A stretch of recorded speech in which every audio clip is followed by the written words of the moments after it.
চলো সকলে মিলে শিখে ফেলি এই ফুল ভলিউমের হেয়ার স্টাইলটি। আশা করি তোমাদের খুবই ভালো লাগবে। তাহলে চটপট সবাই বসে পড়ো, বসে ভিডিওটি দেখতে থাকো। দেখো, প্রথমেই হেয়ারটিকে আমি ইয়ার টু ইয়ার সেকশন ভাগ করে পেছনের পার্টটা অর্থাৎ 1 থেকে 2 পর্যন্ত আমি দুটো সেকশানে ভাগ করে নিয়েছি পেছনের হেয়ারটাতে। হ্যাঁ, তোমরাও তাই করবে। এবার হচ্ছে একটু ফ্রন্ট এরিয়া। এটা হচ্ছে আমাদের কি হচ্ছে ফ্রন্ট এরিয়া। পেছনের হেয়ারগুলোকে আমি ভালো করে শাইন স্প্রে দিয়ে স্মুথ করে নিলাম।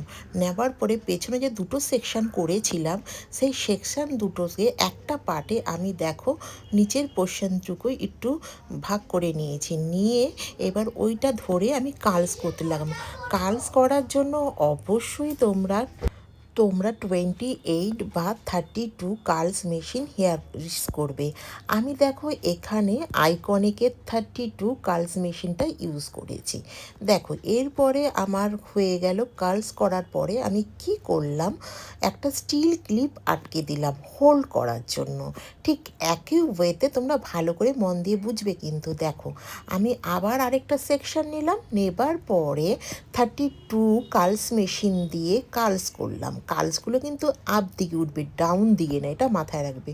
কোন দিকে উঠবে? আপ দিকে। আপ দিকে উঠবে। তো ভালো করে আমি কি করলাম, কার্লস করে নিলাম। নেবার পরে এবার আমি সুন্দর করে দেখো একই ওয়েতে কার্লস করছি। করার পরে টাপটে স্প্রে দিয়ে ভালো করে হোল্ড করে স্ট্রং করে নিলাম, করে হোল্ড হয়ে গেল। এবার দেখো কার্লস করছি। করার পরে এবার একই ওয়েতে কার্লসটা হয়ে যাবে। আমি ক্লিপ দিয়ে আটকে দেবো।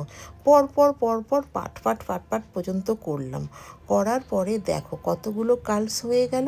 এভাবে যে কটা কার্লস হয় 2 সেকশন পর্যন্ত সে কটা কার্লস আমি করতে থাকলাম। তোমরাও তাই করতে থাকবে। তাহলে তোমরা দেখছো 1 থেকে 2 পর্যন্ত পুরো দুটো পার্টে আমি কার্লস করে এখানে দেখো আমার 2 সেকশন পর্যন্ত কিন্তু আমি করেছি, ঠিক আছে। এবার যেমন নর্মালি বুফানটা করি সেখান থেকে নর্মাল তোমরা বুফানটাও স্কিপ করেও যেতে পারো, কোনো অসুবিধা নেই। এবার পেছনের পাটে যে কার্লসগুলো করেছিলাম তা প্রত্যেকটা কার্লস ধরে ধীরে ধীরে এক একটা কার্লসকে আমি ভালো করে শাইন স্প্রে দিয়ে নিলাম প্রথমে, তারপরে আমি পুলিং করা শুরু করলাম। এভাবেও তোমরা প্রত্যেকটা পার্টকে করে করে তারপরে দেখো প্রি প্রফেশনাল দিয়ে ভালো করে স্ট্রং দিলাম। তোমাদের প্রি প্রফেশনাল না থাকলে তোমরা টাফটের স্ট্রং স্প্রেটাও ইউজ করে, যেটা আমরা সবসময় ইউজ করে থাকি। এবং একটার সাথে একটা ভালো করে আমি জড়িয়ে দিতে থাকলাম। প্রথমে দেখো দুটো পার্ট জড়ানো হয়েছে, এবার 3 নম্বর পার্টটা আমি ভালো করে জড়িয়ে দিতে থাকলাম। এইভাবে প্রত্যেকটা হেয়ারকে ডাউন থেকে আপ পর্যন্ত করে করে তোমাদের জড়িয়ে দিতে হবে। দেওয়ার পরে আমি রাইট লেফট দুটো করলাম। এবার করার পরে যখন হয়ে গেল, যে 2 সেকশন আছে 2 সেকশনের হেয়ারকে আমি সুন্দর করে ব্যাককম শুরু করলাম। 2 থেকে প্রায় 0 পর্যন্ত যে সেকশনটা আমরা ব্যাককম করি সেই সেকশনটায় আমরা 3টে পার্ট ধরে পুরো ব্যাককম করে নিলাম, যেটা নর্মালি আমরা করে থাকি, বুঝতে পেরেছো? সেটাই করলাম। করার পরে দেখো ওখানে হয়ে গেল। এবার প্রথম দিকে আসলাম ফার্স্ট পার্টে, অর্থাৎ 3 থেকে 2 পর্যন্ত। 3 থেকে 2 পর্যন্ত এবার কি করব, ফ্রন্টের দিকে প্রত্যেকটা সেকশন ধরলাম। ধরার পরে ভালো করে এখানে শাইন স্প্রে দিয়ে আমি স্মুথ করে তারপরে হোল্ডিং স্প্রে দিলাম। দেবার পরে দেখো হোল্ডিং স্প্রে দিচ্ছি, টাফ দিচ্ছি, টাফ দেবার পরে এবং একই ওয়েতে কার্লস করলাম। কার্লসটা তোমার মাথায় রাখতে হবে, কার্লসটা কিন্তু আপ দিকে উঠবে, হ্যাঁ, ডাউন দিকে না। দেখো আপ দিকে স্টিল ক্লিপ দিয়ে দিলাম। এভাবে প্রথমে একটা পার্ট করলাম। একটা পার্ট করার পরে তারপরে আমি সেকেন্ড পার্টটা করলাম। প্রথম পার্টটাকে ভালো করে ধরে ধরে পুলিং করা শুরু করলাম।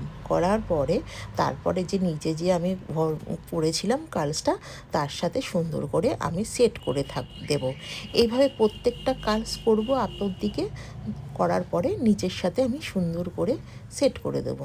করতে করতে লাস্টের দিকে দেখো আমি একটা পার্ট বাকি আছে, ওটাকেও ভালো করে স্প্রে দিয়ে যেভাবে দেখালাম ঠিক একই ওয়েতে করার পরে ওখানে সুন্দর করে কার্লস করে নিলাম। আবার করার পরে ওখানে দেখো আমি হোল্ড করে দিলাম। হ্যাঁ, হোল্ড তোমরা 10 নাম্বার পিন দিয়েও হোল্ড করতে পারো। এবার দেখো ফুল হেয়ারের সাইডটা জাস্ট দেখো তোমরা, এইভাবে পার্ট টু পার্ট আস্তে আস্তে সব নিচের সাথে সুন্দর করে করে দিলাম। একই ওয়েতে তোমরা রাইট সাইড দেখলে লেফট সাইডে তোমার একই ওয়েতে করতে হবে। একই কালস একই কিছু করে সুন্দর করে পার্ট বাই পার্ট করে যে সাইডের হেয়ারের সাথে আছে সেগুলোর প্রত্যেকটা নিচের দিকে নামতে থাকবে। এবার সুন্দর করে পুলিং করে করে করে ওর সাথে পেঁচিয়ে দিতে হবে। পেঁচানোটা যাতে একদম প্রমিনেন্ট হয়, এবড়ো খেবড়ো ব্যাপারগুলো যাতে না থাকে, এটাকেই তোমার মেনটেন করা। হ্যাঁ, এবার পার্ট টু পার্ট সব করে দিলে এবারে হেয়ার স্টাইলটা আমি আমার ফিনিশিংয়ে আনছি। হ্যাঁ, ফিনিশিংয়ে আনতে হবে। তো দেখতে পাচ্ছ আস্তে আস্তে আমি জিকমের সাহায্যে সুন্দর করে টাফটের স্প্রে দিলাম, স্প্রে দিয়ে আনলাম। তো ফুল হেয়ারটি আমার রেডি হয়ে গেল। তো দেখতে পাচ্ছ সাইড পোর্শন পেছন পোর্শনটা দেখো, জাস্ট দেখো খুব সুন্দর। তোমাদের কেমন লাগলো অবশ্যই জানিও। বাই বাই সবাইকে, সবাই